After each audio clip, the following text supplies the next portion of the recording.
Hello, and welcome to another episode of Wild Woman podcast.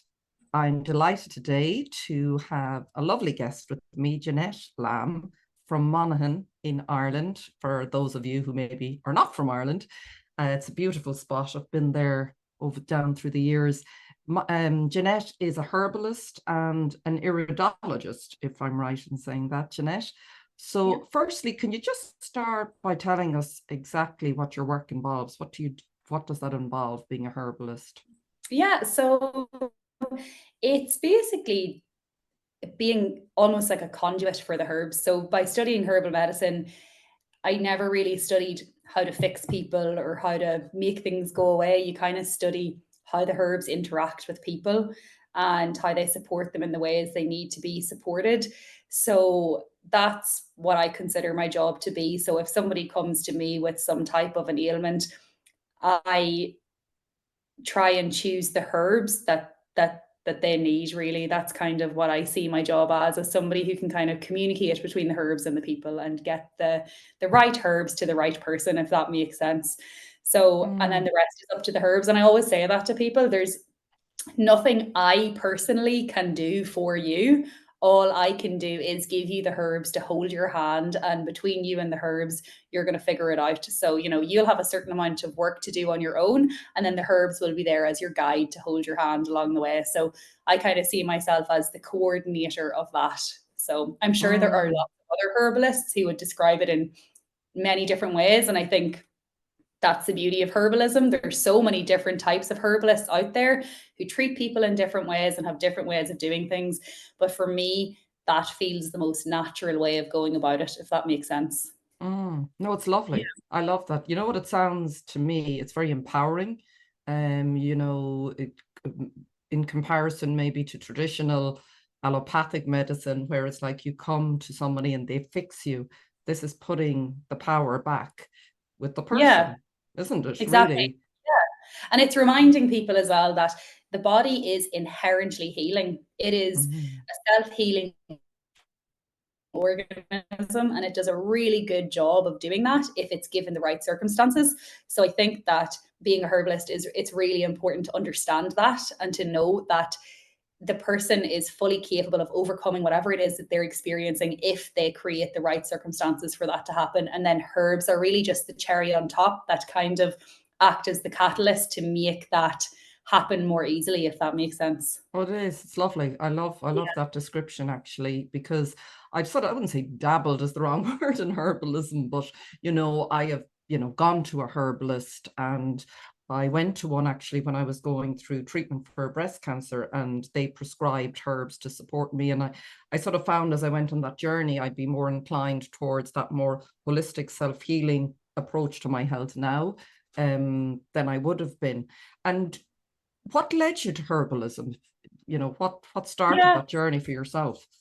It's hard to pinpoint really a moment in time where I decided I wanted to be a herbalist. I think as a child, my main interests were always involving outdoors. And if I'd ever go for a walk with my mum, she'd always remind me now that I'd be pointing at different plants, asking, what's that called? What's that for? I was very interested in all of that. And I remember her telling me stories about how when her and her siblings would be walking to and from school, they'd be eating plants out of the hedges. They'd be eating hawthorn leaves and picking currants, and they'd be picking hawthorn berries and stuff like that. And it was just so instinctively in them to know what to eat and what they couldn't eat. And I always just found that so fascinating, because when I was a child growing up, a lot of that had already been lost. We weren't, I'm 33 now. So when I was younger, I feel like we were starting to come into that age of technology being more of an interest for young people than the outdoors and things like that. So I feel like I kind of didn't have that same exposure to gaining a deep understanding of the world around me when I was a child, but I always had the curiosity there. And then I think as I got older, that curiosity just never left me. And I had done a degree I did a joint major in geography and Irish. I thought I was going to be a teacher, but that just never sat right with me. It just didn't really feel like it was truly going to fulfill me if I went down that path. It always felt like there was something maybe missing. And so I went traveling and I lived in Canada for a few years. And it was when I was over there that I kind of I felt like I'd reached a fork in the roads, and I needed to figure out, when I get back to Ireland, what is my plan? I don't want to be a teacher. I don't want to work in an office. I needed to find some sort of a sense of purpose to fulfill me. And I just kind of, I suppose, maybe had a bit of a light bulb moment that happened very slowly, and started looking up courses in how to use plants as medicine. And then I came across one in Ireland and decided, you know what, I'm just going to send them an email and see what it's all about. And the rest is history. Then I enrolled and started studying, and now here I am. So I think, yeah, that was kind of my journey onto this path. Wow. I think that's amazing for someone so young. I just, because really, even when I saw your photo, I looked at the website, I said, wow, that's amazing. Because a lot of, no disrespect to anyone, but a lot of the people know more than myself. I'm a very slow learner. Has taken me quite a lot of twists and turns to get on a very different path and different experiences. And that's fine. It's unique to each of us, and what we each experience, we bring to our interactions with everyone else, I believe. And that's how we help others through this, even sharing. So I just find it really fascinating that at such a young age you were, because I worked in a university for many years, and I used to go out to schools talking to students about going to college.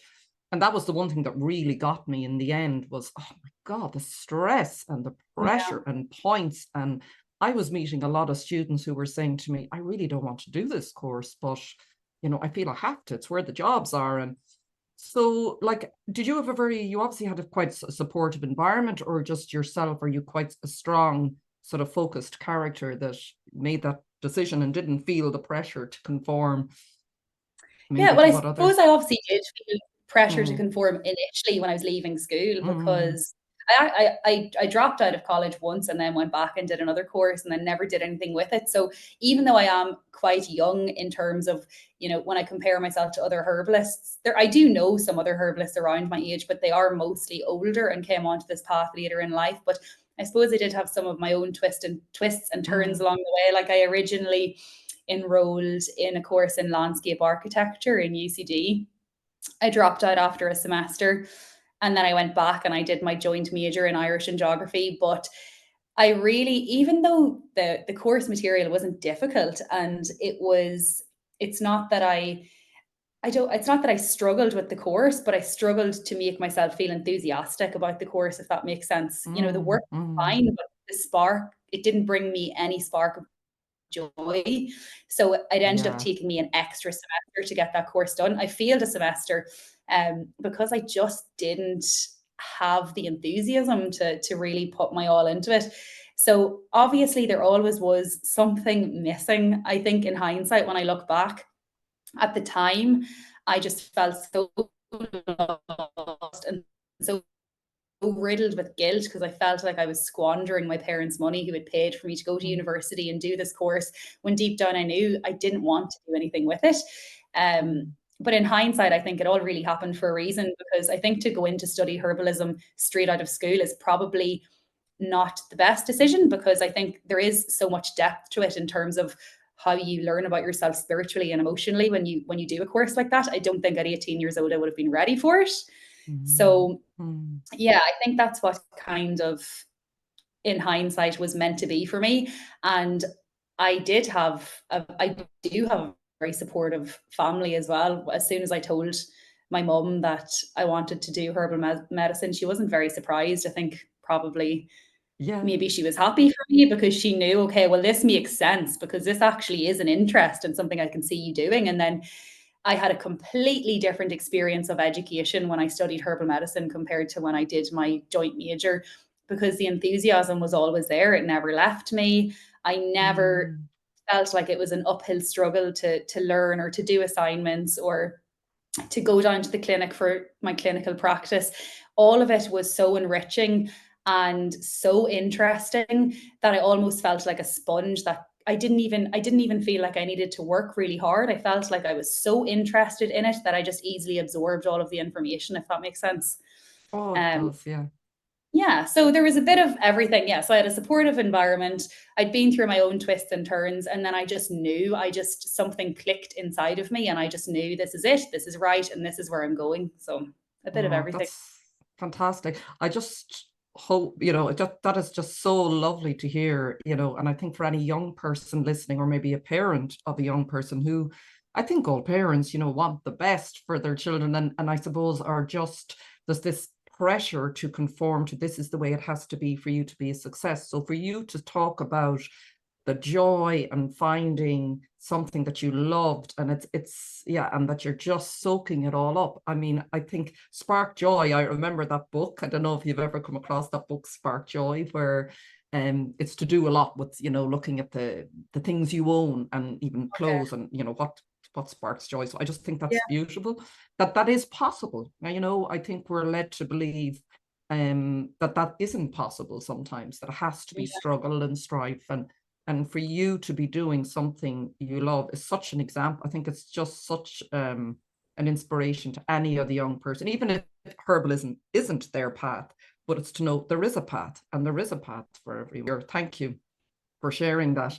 And when you said you went Yeah. into herbalism, and it's a very different, if you had gone in when you were younger, you know, that because you have to look at things from a more holistic point of view. How could you just talk a little bit about that? Like what was it that came up in Yeah. terms of So the training?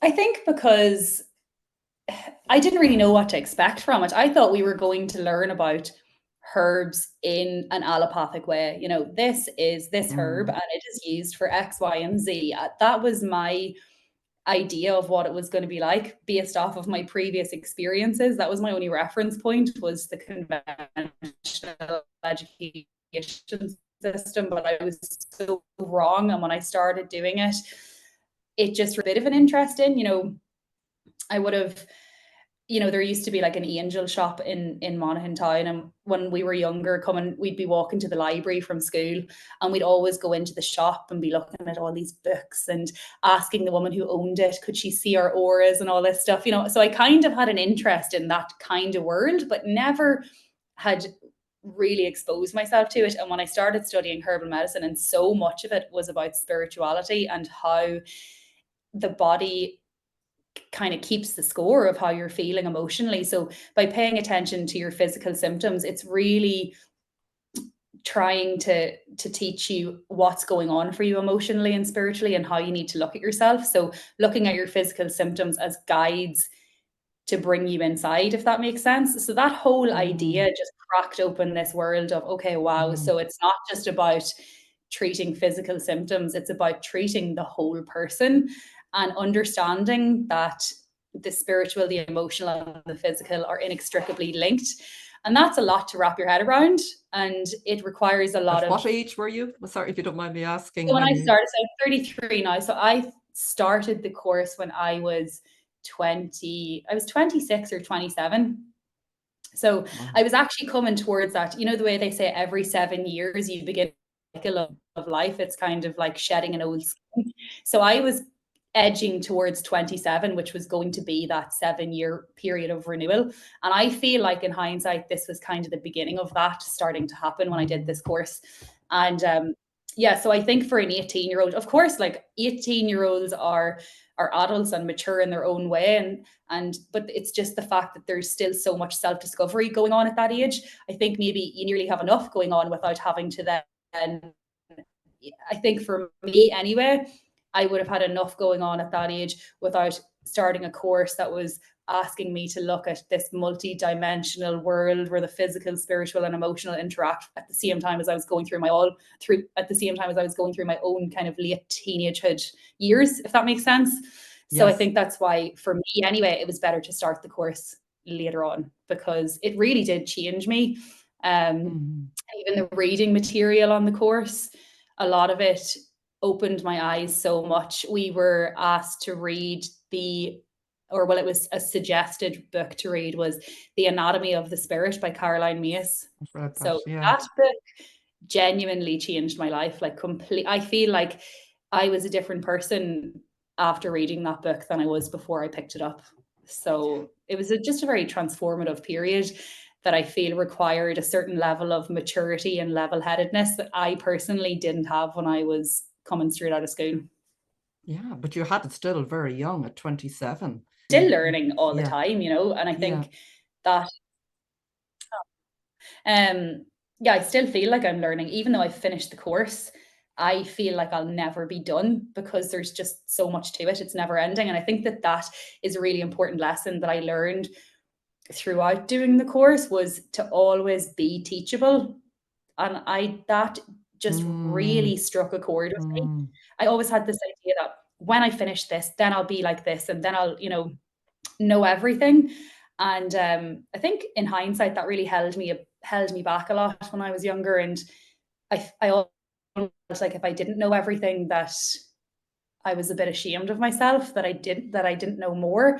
But now I see it as a real gift to know that you'll never know everything. So there's always the opportunity to learn more. So it's totally flipped itself around. And I see it as such a blessing now that there's a never ending world of things to learn out there. And I still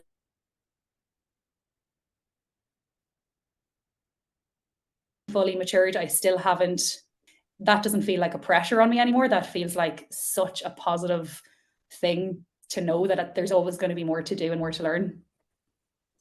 Yeah, isn't that? I mean, I think don't know if you found that, but the education system, or people have other words for it now, but whatever you want to call it, is maybe this emphasis as well on, I can remember hearing it a lot, rote learning, this sort of reproducing, and the better of a reproducer or, learner offer you are, sort of the better you do.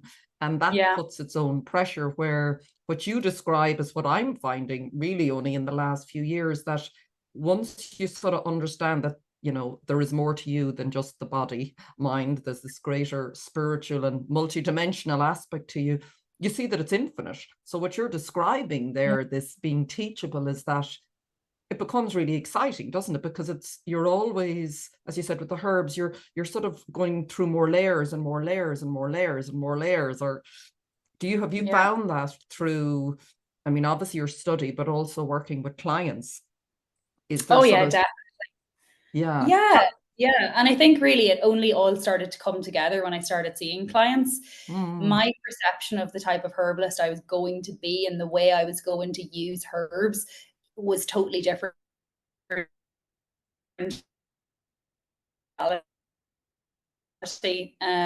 Because each studies you do, or how many case studies you read about, or how many herbs you read about and how they're used for this or that, when a person comes to see you with their own unique set of circumstances, the way that you will treat them with herbs is so specific to them. And I've never prescribed the same tincture twice.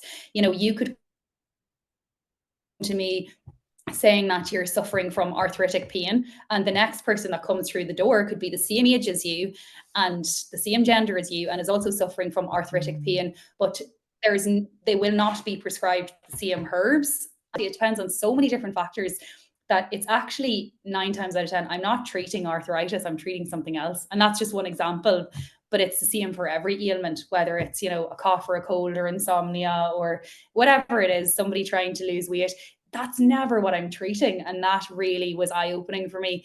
I truly understood the meaning of you're treating the person, not the symptom, whenever I started practicing, which makes it really interesting and really fun, And I think, to work in the more allopathic world of conventional medicine, as far as I can tell, as an outsider looking in, that seems to be how it works for them. If somebody comes in with, a throat infection, they're going to get antibiotics. And if the next person comes in with a throat infection, it's the same thing. I feel like this is so much more fun because I get to try and get to the bottom of why do you have this and why is it your throat that it's coming after and what's been going on for you emotionally and things like that. And so it just makes the job so interesting. And how did you find, say, your first client coming in the door and you're there, okay, now I have to put this into practice? Like, you obviously sit and have a good conversation to get a sense of what you've described there. It isn't just, I have a sore throat. I still get nervous, but I try and tell myself that's a good thing. Excited, we'll say. Yeah, I heard that's another way of looking at nervousness. It's the same energy, it's just how you look at it. Exactly. And I see it as well as it's, to me, I see it as, okay, if you're nervous, it shows that you really do want to do this well, and you really do want to help, and you want the best outcome for the person. Otherwise you wouldn't feel nervous about it. So that's how I kind of interpret it. But before I started practicing, I made sure that I had, I suppose you'd just call it like a consultation form with the questions that I feel are the most important questions to ask, obviously about things like what medication are you taking, or what's your medical history, stuff like that, but then other questions relating to their lifestyle and things like that. So I have a whole list of questions. It's about 3 pages long. I call it my interrogation. And so we go through that, and it's very thorough. And at the end, then we'll have a chat about what we've uncovered. And it's so interesting because a lot of the time when we get to the end of the questions, and I'm kind of going through the answers with the person and repeating their answers back to them, it's such an eye-opening experience for the client as well. In being asked these questions, they're realizing for the first time that, you know, there's certain habits they have they didn't even realize that they had, or they're feeling a certain way that they hadn't even considered might be linked to how they're physically feeling.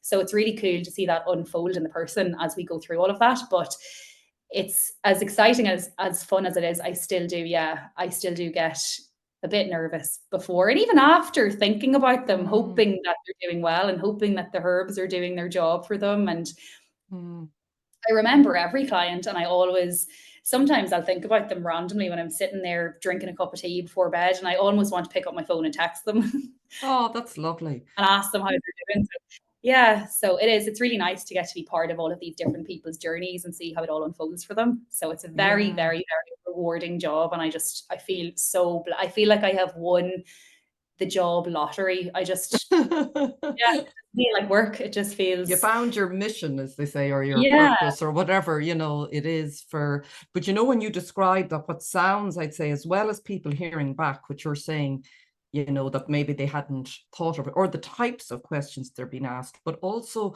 that someone is interested in what is really going on, like someone actually. So it sounds like you're getting a counseling session as well as, you're not just saying, oh yeah, you've got a sore throat, here, you take this. There's a much deeper conversation going on that I think all of us, when someone takes the time with that, in itself is healing, isn't it? It almost probably starts the healing process, that someone genuinely sees me.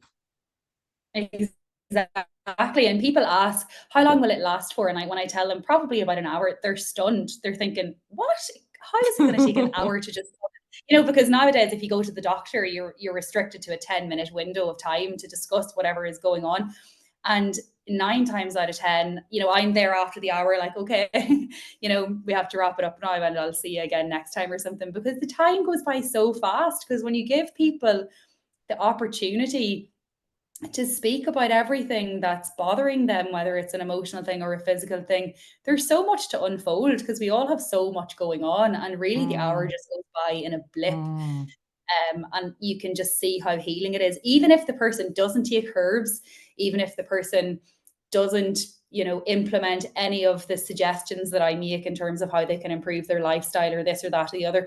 That 1 hour in and of itself is enough to make them walk away feeling a little bit lighter than they did before, just by getting to offload whatever is going on for them. So the healing begins literally the minute they walk into the room, because they have set aside this time to do something for themselves, and they are honoring their self-worth, and they're engaging in self-care, and that is in and of itself healing. So that's really what gets the ball rolling from the word go, Yeah, that's just I just lost in that when you're saying it, because it really is. I'm just brought back to when I went to see a herbalist when I was going through cancer treatment.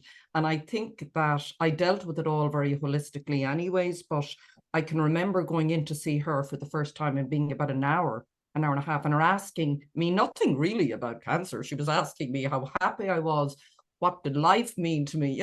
We went on this whole journey of, just, this human connection. It really just goes to show, doesn't it, how important it is, this human connection, and how we are resigning people now to like 15 minutes and 10 minutes. So beyond the herbalism, what you're providing to me, it sounds like, as well as a very safe space for someone to come in and be seen completely, because as you said, we're mind, body, spirit. We are not just a whole combination of symptoms.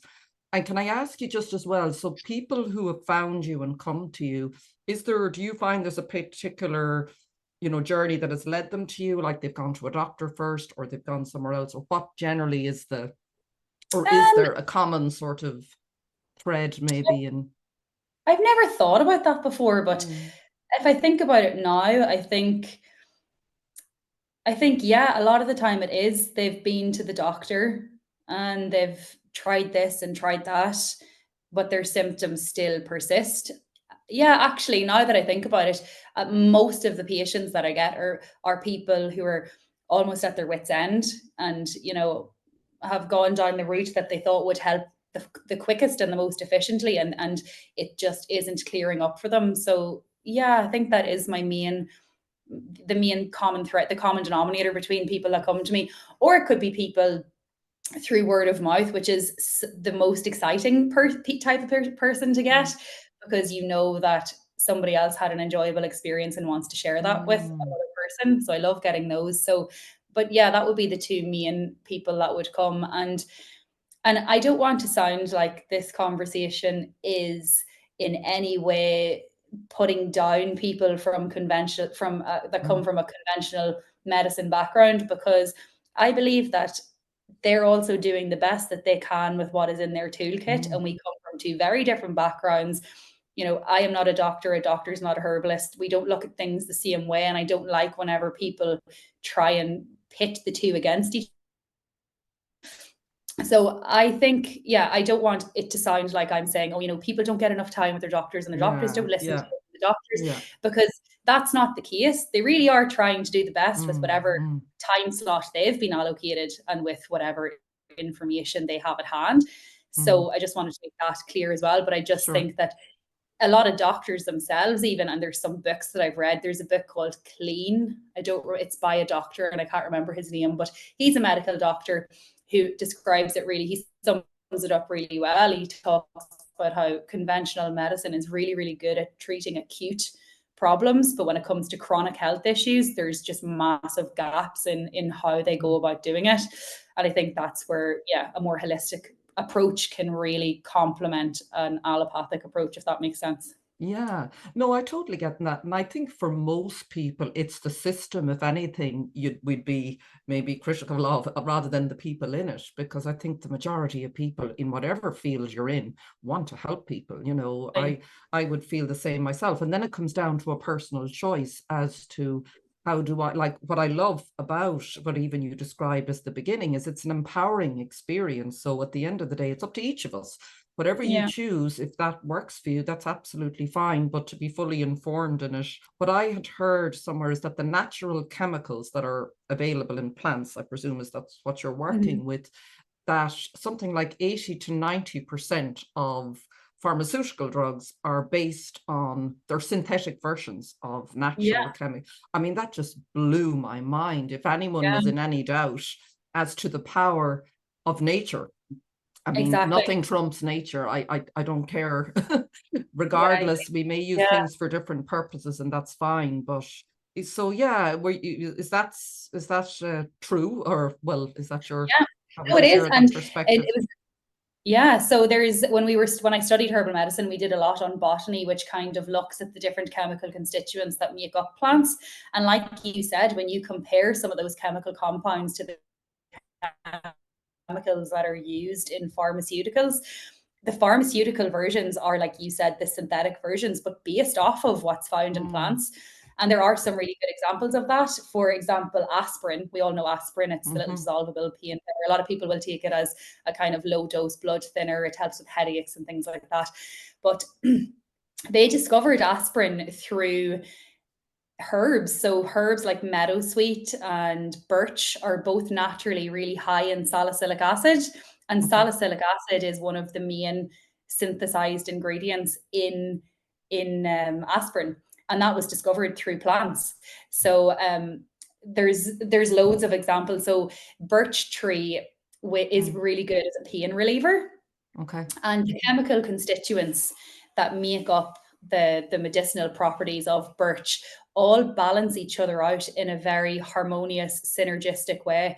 But when they studied the chemical components of birch that make it an anodyne, which is the word that's used to describe a pain reliever, they extracted, one or two chemical constituents, synthesized them and turned them into a drug for pain relief. And what happens when people take those types of painkillers is 9 times out of 10 after long-term use, they'll get very irritating digestive problems. So the pharmaceutical drug will really damage the lining of the stomach.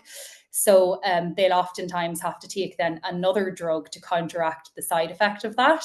Whereas if you were to take birch on its own, the resin naturally found in birch will create an enteric coating on the lining of your stomach to make sure that the other chemical constituents that act as the pain relievers don't damage your stomach. So nature had it all figured out way before any of this. So it's put together this perfect, list of ingredients in each of its medicinal plants to make nasty side effects. And that's why, because of the harmony that nature has instilled within them. And there are some herbs that have gotten a bad rep. For example, comfrey can no longer be taken internally. It's illegal to ingest comfrey, and that's because they discovered that it's quite high in pyrrolizidine alkaloids, and pyrrolizidine alkaloids are known as hepatotoxic, which means they can damage the liver, but only when given so pyrrolizidine alkaloids, when they're extracted and given in huge doses, will damage the liver. But what they're starting to realize now is the pyrrolizidine alkaloids found in comfrey, the hepatotoxic effects of that are negated by the other chemical constituents in the plant that actually protect the liver and make sure that that doesn't happen. So that's just a really specific example of why looking at something or someone holistically will give you a much more balanced idea of how to go about really perceiving them. But when you start to dissect and look at things more mechanically, you really lose sight of what is really in front of you. You can't see the wood from the trees. And I think that really kind of scientific allopathic approach sometimes really misses the whole beauty of how some things can work so beautifully together. It's like a dance between chemicals within the plants, but when you start taking them away from each other, you're disbanding it, It's almost like trying to control, isn't it? Almost aspects when, as you said, sorry, there's a delay there where,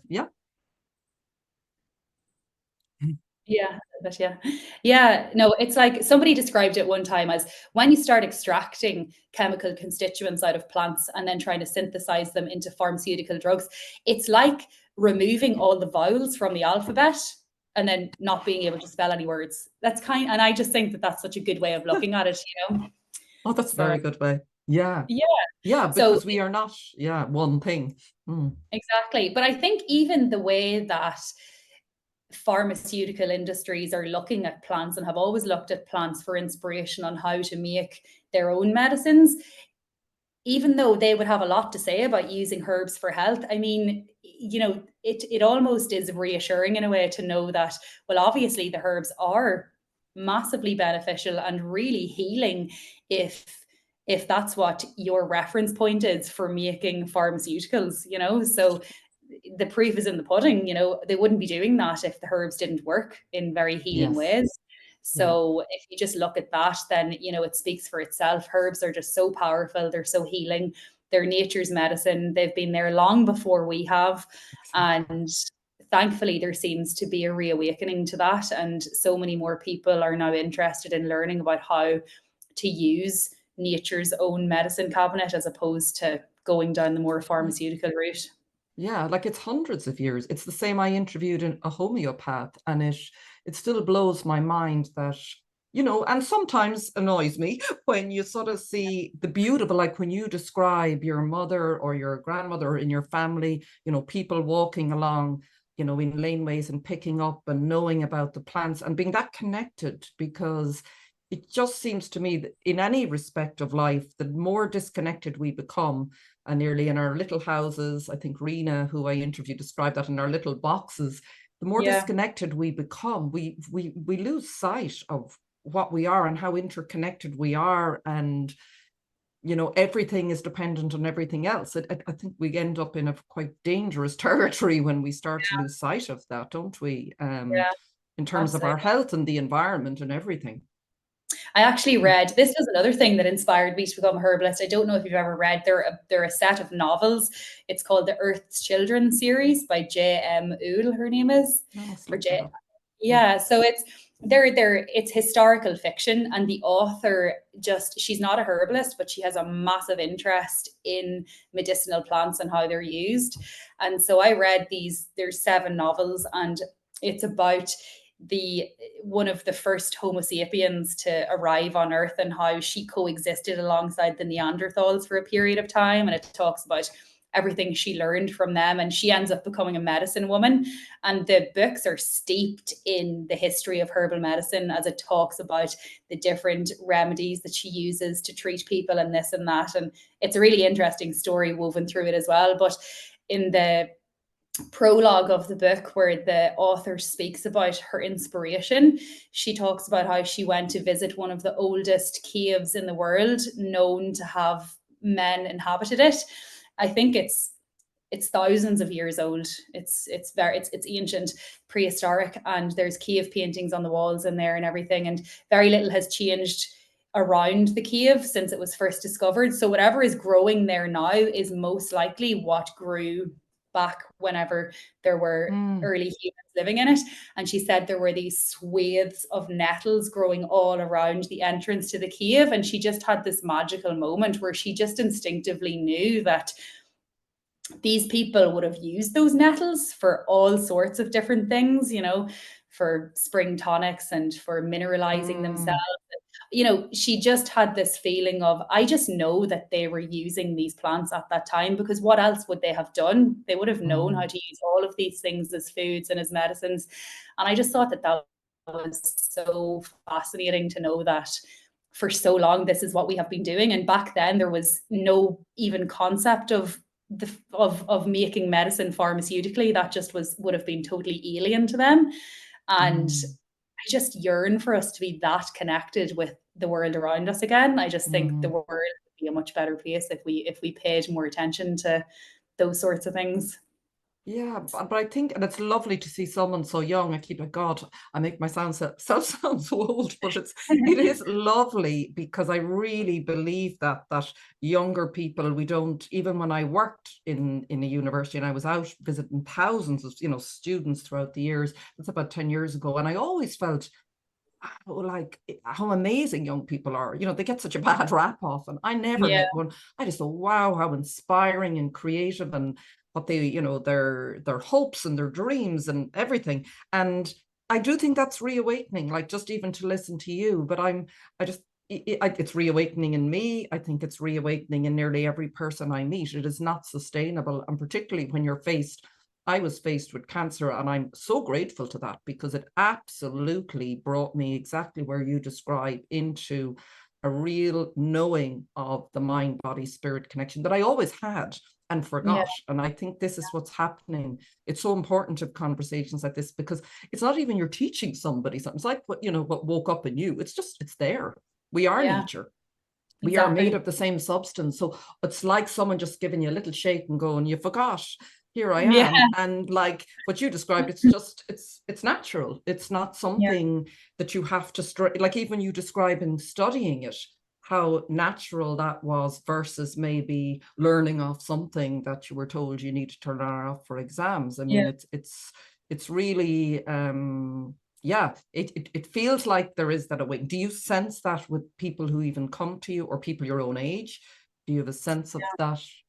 Oh, definitely. It's becoming so common now to meet people, even in the health food shop where I work, the same age as me, who are just so interested in this, and younger as well. We get loads of people coming into the health food shop wanting to do their work experience there, kids who are 16, 17 wanting to come in and work there. I even had somebody ask, I don't think they realize that I don't work in my dispensary 5 days a week as, my main work, and had somebody want to do work experience here with me. And I wish, I hope someday that I will be in a position to be able to do that. But I think it just made me so happy to know that there are more people. Like, I am not unique. I am not the only person who was interested in this at a young age. There are so many more. And that just gives me hope for, you know, a more holistic way of living down the line, hopefully, for all of us. Oh, I think I don't know if you follow, I'm a student of astrology, which I love, and I'm a very amateur student. But one thing I do know, and I think anyone, if you listen to anything, knows we've entered the age of Pluto has entered Aquarius. So for the first time in 200 and something years. So we are, and Pluto's all about transformation and, you know, and also then Aquarius being grassroots and about the people. So I think what you're describing, and everyone I meet, we're at the very early stages, I know, and there's a lot going on, but it does feel that like that is happening. Like there are the sort of green shoots, doesn't it? When you, yeah, and even the younger people that you say you talk to, do you get a sense that they have an inner knowing about this, that they know there's something more to life? Like, would they talk in a spiritual way? I don't even like that language, but do you know what I mean? With a knowing that there's more to them than just.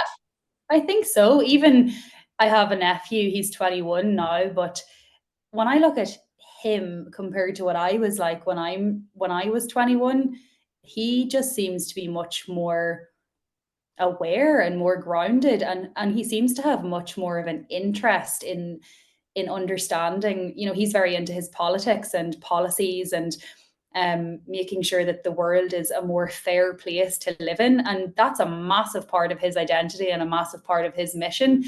But I think that was a lot less common whenever I was in my early 20s, late teens. Like, I don't recall anyone in my immediate friend group or even anybody in my year in school really having much of an awareness around political issues or anything like that. But that seems to be there seems to be a whole wave of that happening now, where young people are just becoming more awake and more curious and more concerned about their futures. And I think that is all intertwined with, you know, herbalism is relevant to that, in the sense that when you look at, you know, our healthcare systems and how people are treated in that way, well, then you can kind of realize on your own that maybe, you know, going to see a herbalist in some cases might be more wholesome and more holistic than the way people are treated now in the healthcare system. You know, things like that, I think, are definitely coming more into their awareness. So I just only have myself to compare them to. But yeah, from what I can see, compared to myself when I was at that age, definitely there is more of an awakening and just more of a mature way of speaking about these things. And, you know, I'm just thinking about my nephew here, but he's just so articulate and always has been. And I definitely don't think that I was that way whenever I was his age, for sure.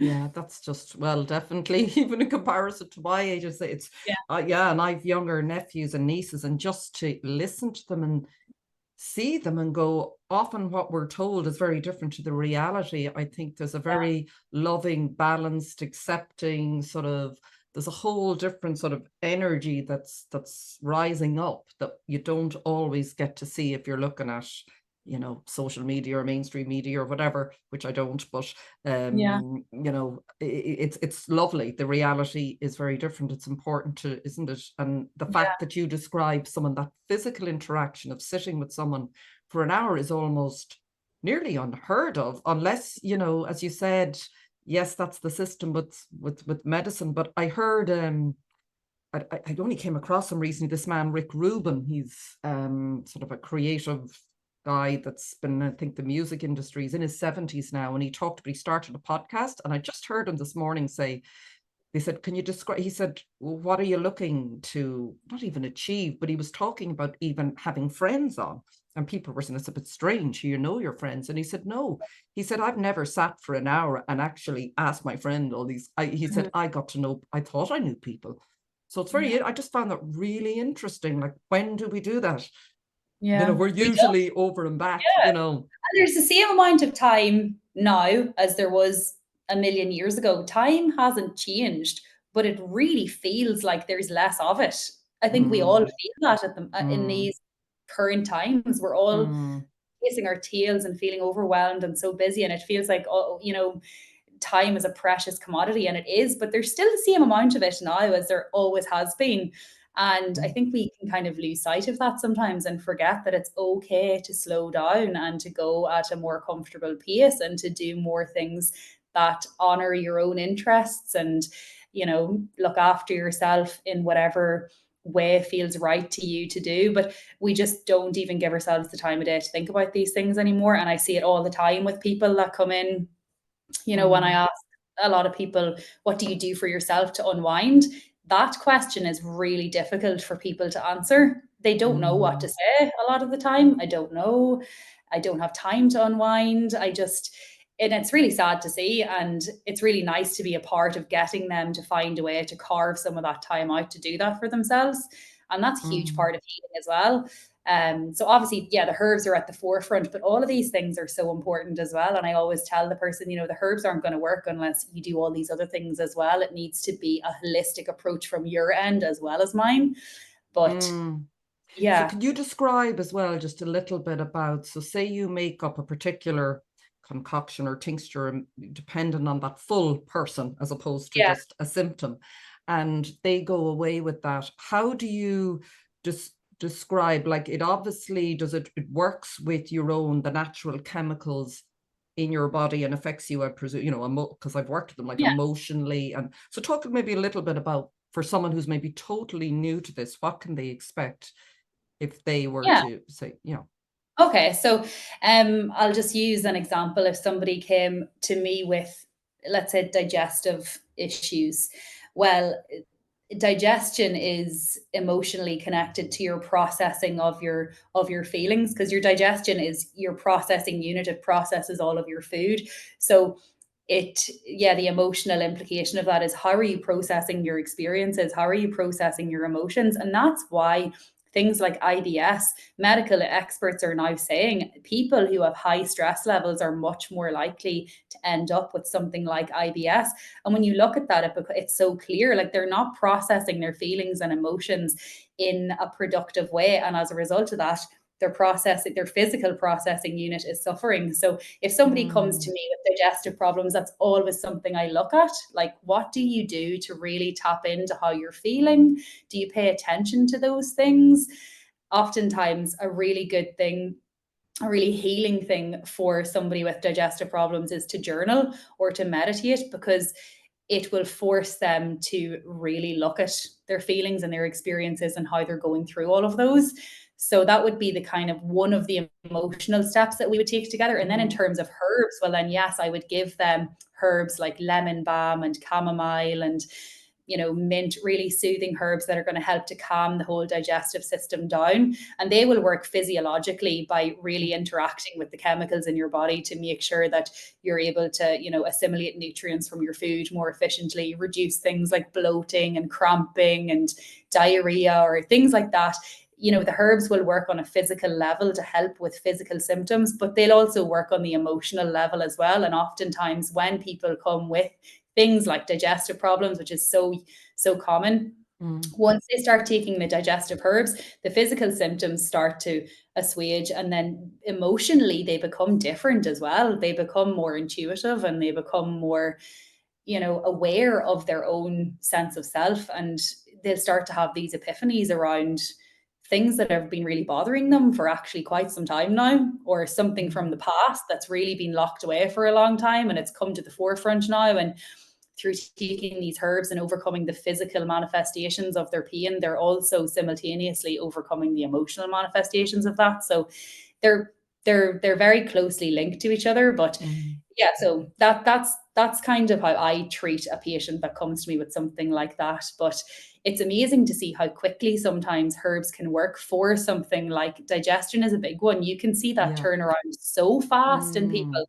Some people come and for weeks, if not months, they've been suffering from so many different symptoms of digestive discomfort.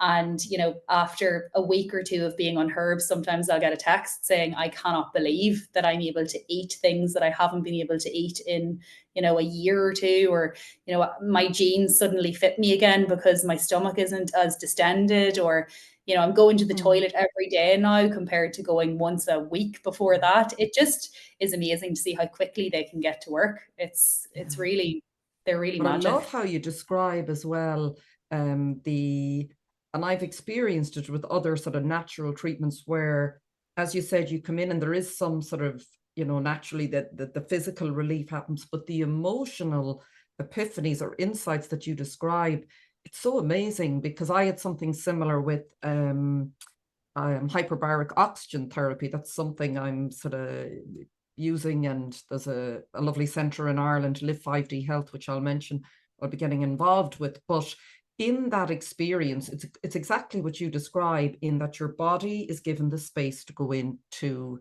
repair mode.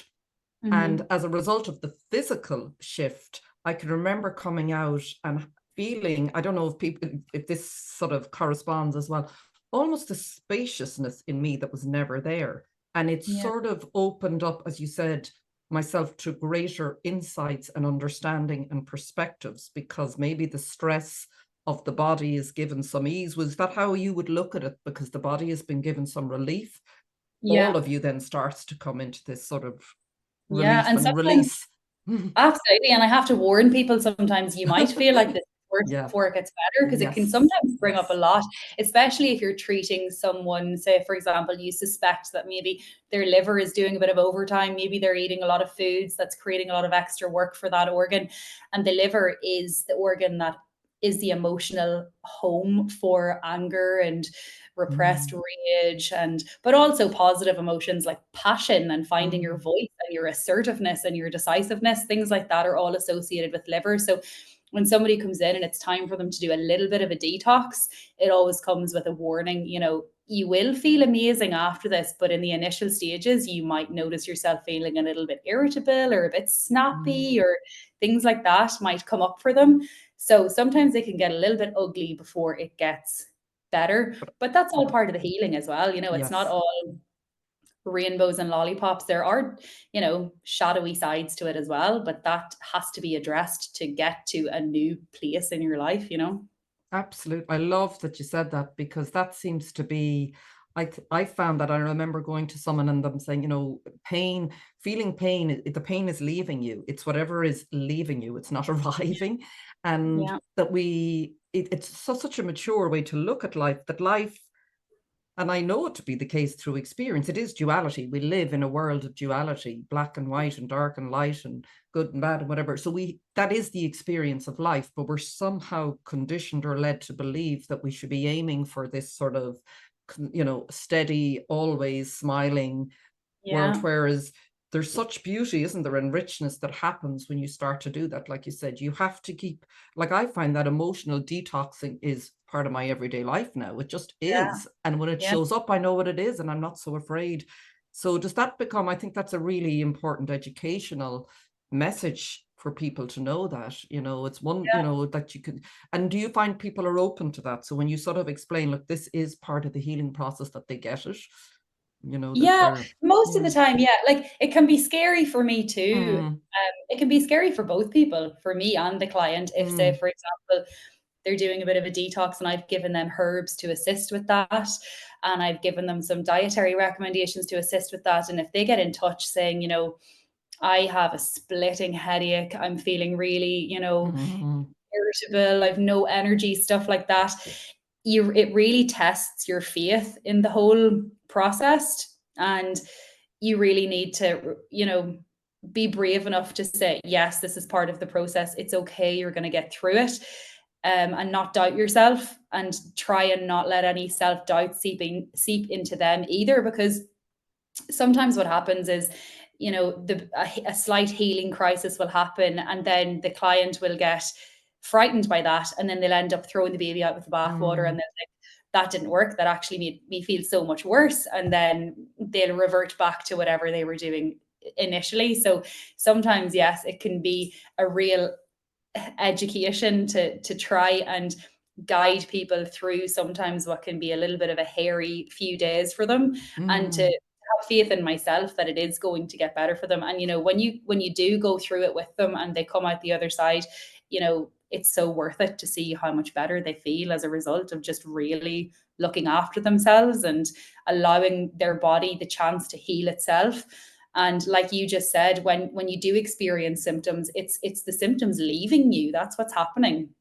And it can be an unpleasant experience sometimes. It's like, you know, if you were to use an analogy, if you're cleaning your house and you have a bucket of warm water and you're cleaning and then rinsing and wringing out your cloth, by the time you finish cleaning, your bucket of water is absolutely filthy, disgusting, dirty. You know? Yeah, Your house, that's so good. Yeah.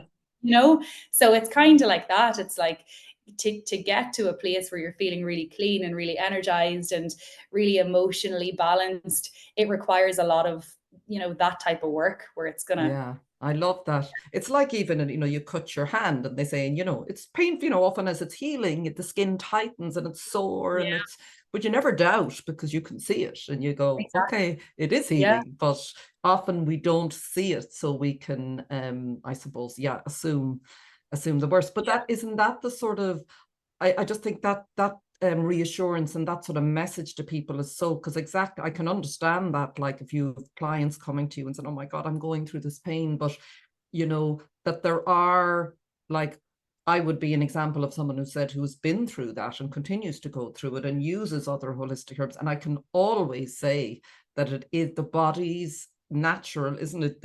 We know this, the body's natural instinct is to come back into homeostasis, like where nature always does. So I suppose I always try and keep that at the back of my mind, even no matter what is going on. And as often I want a quick fix, and I'm not saying I don't go for it, sometimes I do, it's still, the body will always come, nature finds its way back, doesn't it, to a natural harmony. There's a natural harmony, and just look out around. Exactly. And I think that if the body wasn't inclined to need, like if the body was designed to be perfect all the time and we were designed to never get sick and never need a little detox or never need some help, then I don't believe that these herbs would be there for us to use. I think the reason that they're there is because they are needed. Nature provides what is needed when it is needed. And we're, you know, we've just come into spring now. And in mid to late spring, we're going to see all of herbs emerge after the winter, things like herbs that are used to enable the body to detox and cleanse itself, which is just so clever. It's like nature provides cleaning products for your body in springtime. It knows that during the winter you haven't had access to as much fresh raw food, so you've been eating more cooked foods, a stodgier diet that's been keeping you going, but now it's time to kind of give the body a chance to kind of detox and lighten itself up again. And that's why the herbs that benefit your organs of detoxification appear in the springtime, because now it's time for a spring clean, you know. And I think they would there if we didn't need them. And it just goes to show that yes, we do live in a balance between light and dark, and we're never going to feel amazing all the time. And nature is proof of that, you know. Yeah. And isn't it also, like, I like to think of it as well, like everything is energy at its source, at its, you know, in some form, and that experiences. So the normal experience of life, if you just, what you're saying there, if you take it going around, you know, and you're out in your day and say someone shouts at you, that comes in and has an impact. It obviously does have an impact if someone roars at you. So what you described earlier is, okay, you can emotionally process this and maybe go home and sit and cry or whatever. Or for most of us, we don't. We freeze, get on with the day. And exactly what you've described then with the IBS, you know, just to even make that, you know, bring a sort of a full, what would I say, story to that for someone if they're doubting, oh my God, but sure, why would that happen? You know, that is held. We know how we feel. So if we don't process it, it has to go somewhere. Yeah, exactly. And for anybody who is more kind of logistically minded or needs to have these things rooted in more tangible facts, there is science that proves that stress really does have a physiological impact on the body, because when your nervous system goes into fight or flight mode, your adrenal glands start to flood the blood with hormones like cortisol and adrenaline. And they do a number of things to the body. So they can be beneficial if it really is time to fight or fly, you know, if you're in a situation where those hormones are needed. But if you're just having a super stressful day at work, or you've had this huge argument with somebody in your family, you know, your body doesn't know the difference between that and imminent danger. Your nervous system is just registering something that's making it feel really threatened. And as a result of that, you're getting all of these hormones pumped into your blood. And if they're not expended through, you were talking about tremoring earlier, or through exercising or something like that, they're going to stay in your body. And the physical side effects of that are things like, muscle pain, headaches, IBS. Even it can affect your bone density, because adrenaline and cortisol are very acidifying. So what they will do is the pH of your body. And then what happens is, to alkalize your body, your blood will leach minerals from your skeletal system because they're naturally alkaline. And then you can end up with, lower bone density. It can affect your kidneys because your adrenal glands sit directly on top of your kidneys. So people who get recurring UTIs, kidney infections, things like that, oftentimes aren't expending the negative energy that they absorb in their body from stress. They're not allowing, they don't have an outlet for stress. And then physically it comes up somewhere in their body because of the chemical imbalance you're creating by not giving yourself the time to deal with stressful or negative emotions. So it's not, yes, there is a spiritual element to it, but there's also a very grounded, rooted, scientific way of looking at it, if that's what you're looking for to help you understand it. Yes. So yeah, I like that. Yeah. Those two ends of it, Yeah, exactly. I know we're all different, and and I think, isn't it, the science of epigenetics has sort of shown that as well. Firstly, the emotional connection between chemically what happens as well in the body is proven. There's many books and papers on it, and I found that very interesting with my own experience with breast cancer. And I'm not saying this is the case for anyone else. This is just my personal perspective on my own experience. I had been very burnt out and stressed for years. And I often say to people, and they're sort of surprised, that when I got the diagnosis, I said, oh my God, thank God my life, something finally makes sense, because I knew something was out of balance. And it's also, I think what you described, our bodies are so innately, it just made me realize how powerful my body is, that for years of that, my body kept going, but it was being stored. And at some point it had to come out. And I knew this because I even went and I worked with a kinesiologist afterwards, and they could see that my adrenal glands were completely depleted.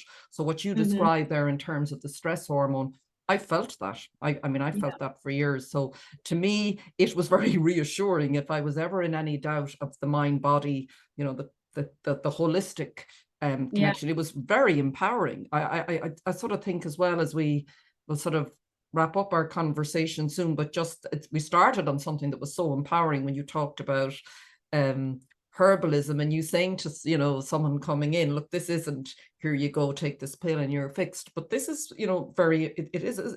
Do you find that, like, has that been that to me is just so, I won't say so powerful, but that it is so empowering, and it's showing us how powerful we are in terms of how we respond and work with these herbs. And I think that's what it all comes down to, whether you're a homeopath or a kinesiologist or a herbalist. When you work in the holistic world, there's just no denying that there are no quick fixes, and the body, nothing in nature rushes itself. Absolutely nothing. When you look at nature, everything takes its time and everything happens in due course. And we are connected to all of that. So why should we be any different? Of course, it's going to take time for our bodies and our nervous systems to replenish themselves, rejuvenate, heal. That doesn't happen overnight. And herbs are there to make the process easier for you, whether it's emotionally or physically or both. And herbs are there to really just give your organs a little helping hand. But it takes time. Like, they work on a very deep cellular level, and they it works from the inside out. That's what I said. People are looking for something that works from the outside in. They want to feel normal now, and then the rest can get to work after that, and they don't care what happens after that. But it's the other way around. You're going to continue to feel similar to how you're feeling now, but slowly it will lift, and the slower it happens, the more sustainable it is then. So yeah. And sometimes I've had this argument from people before, like, herbs aren't only just used for detoxing. I don't know why we keep coming back to this in this conversation. Maybe it's because it is springtime and we're all kind of trying to do a bit of a detox now, but I've heard people make the argument before that your organs do a perfectly good job of detoxing on their own. You don't need to be taking herbs to make that happen. And that's not the case. We're not taking herbs to make that happen. It's to help it happen. That's like me saying, I've two perfectly good hands and arms that can wash the dishes, but it doesn't mean I wouldn't welcome some help if somebody wants to come and help me do them or dry them for me and put them away, So that's what herbs are. They're helpers, they're hand holders, and they don't work overnight, but that's really the beauty of them. If it did, work overnight, I'd be worried that maybe somebody had taken way too much or something like that, or there was something else going on. It's a slow process, but a sustainable process, and sometimes a completely transformative life experience for people when they can, get out of one situation into a new one with the help of herbs and just really and get more out of life because of it. Yeah, that's beautiful. And like nature, I just keep going back to nature. Like, and I love what you said about the timing as well, because I've often seen that in my own life. I think everybody does. If you want to do something, whatever it is, and you're on this time scale and it doesn't work, no matter how hard you try, unfortunately, life does not work. But it always, my experience is nature has always known better. When I have pushed and shoved and forced, I've usually paid a price.